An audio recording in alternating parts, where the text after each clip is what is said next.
Even the cats are upset about the artificial light, so sorry about that, but it's rainy outside and it's crazy. I have about 10 minutes before both of my children lose their minds, so I'm gonna do this really quick. If you hear a noise, that's my kid and the bouncer with cartoons on in the background, because that's what we're doing today. Honestly, didn't know if I was even gonna get to this video because life has been crazy. My kid, my 2-year-old, is testing all the limits and all the boundaries, and my 6-month-old just wants to cuddle. Bless his heart.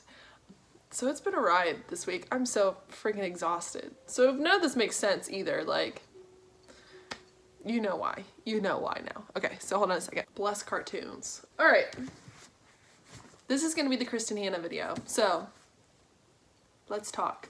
I read 3 Kristin Hannah novels last month. I read The Nightingale, The Four Winds, and The Great Alone. So the reasons why I picked these books.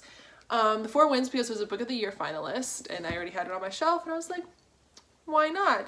The Great Alone because look at this beautiful cover, right? And it was set in Alaska, and I was interested. And The Nightingale because if I watch one more video with this on BookTube, I might die. And I was like, why not make my own video with this in it? Because fun, right? I read The Great Alone first. So this is a novel that is placed in Alaska in the 1970s.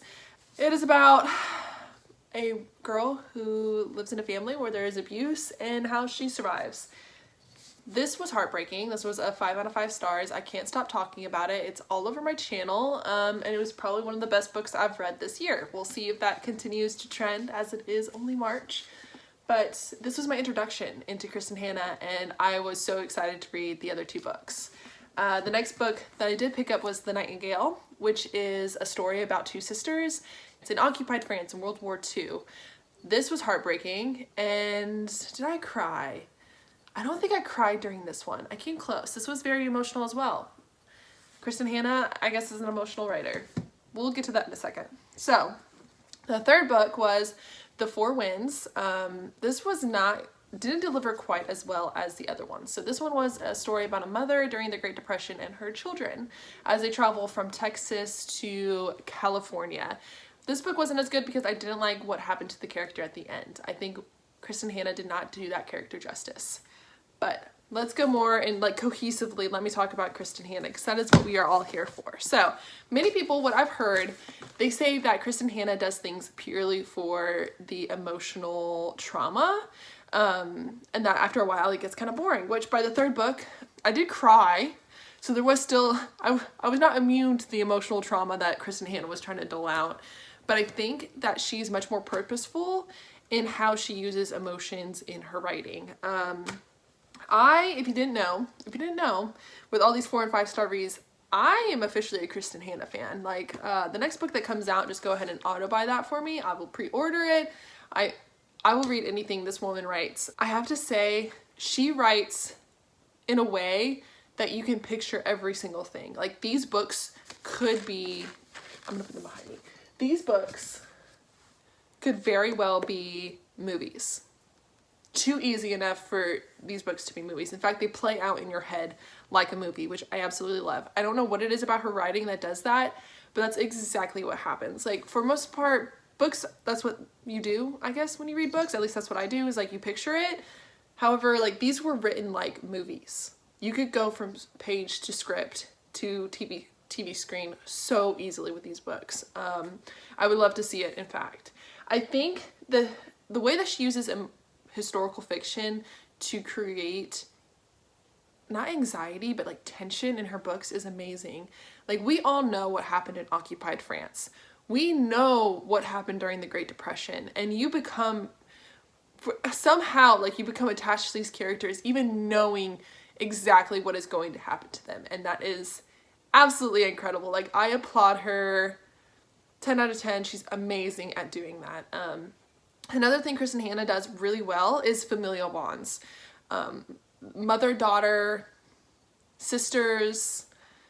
I'm gonna hit again on the mother-daughter. Like, familial bonds in her writing are so beautiful and relatable. And I don't know how she does it, but familial bonds 100%. Like the love between a mother and a daughter in her books is out of this world. The love between two sisters, written so unbelievably. And in every one of these books, there is a mother-daughter relationship, and every single time it got me. Like, I absolutely loved it. The Great Alone. I think I enjoyed it more because it wasn't based off of a historical event. So like, you understood the historical setting, but you couldn't really predict what was going to happen. Not like with The Nightingale or The Four Winds. The Nightingale, I understand why it was so freaking hyped, and that was because it was a beautiful story. I think you are able to find yourself in every single one of her characters, and in that book, I found different parts of myself in both characters. The mother who stays home to protect her house and her children, I felt that.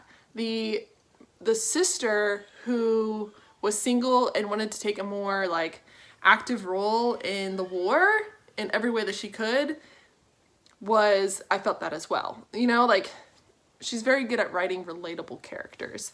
The Four Winds. So the problem with The Four Winds, the reason why I am so upset about The Four Winds, is the main character, her entire life, is told that she is not beautiful, that she's going to be a spinster, that she's never going to find true love. And the first relationship she is in, that's kind of what happens. By the end of that relationship, she realizes that that person never really truly loved her. And then by the end of the book, she finds herself in another relationship. And then that character, that strong, motherly character, has an insta-lovey relationship with the first man that says that she's beautiful. And that relationship is ultimately where the climax is. Like, that's where she finds herself and like finds her strength. And it's like the whole book, you're like, you are strong, you know? Granted, that book did make me cry. Now, the claims that Kristin Hannah I think people call it trauma porn, something like that, like A Little Life. She doesn't do that. I don't think she does. Because you fall in love with her characters, but it's such an organic feeling you have for these characters. And it's because of the historical events that and the situations they find themselves in that you get that bond with them. But Kristin Hannah, yes. Highly recommend any book that she writes if you like historical fiction. And it's now an auto-buy author. I have to wrap this up yet. He didn't even give me 10 minutes. He gave me 6. But yes, love, love, love. Highly recommend. Whoever wants to read them. Tell me what you think if you've read them yourself. If you feel the same way, feel differently. Marcus feels differently. And I'm sending you guys lots of love for March. And I will see you guys in the next video. Wish me well.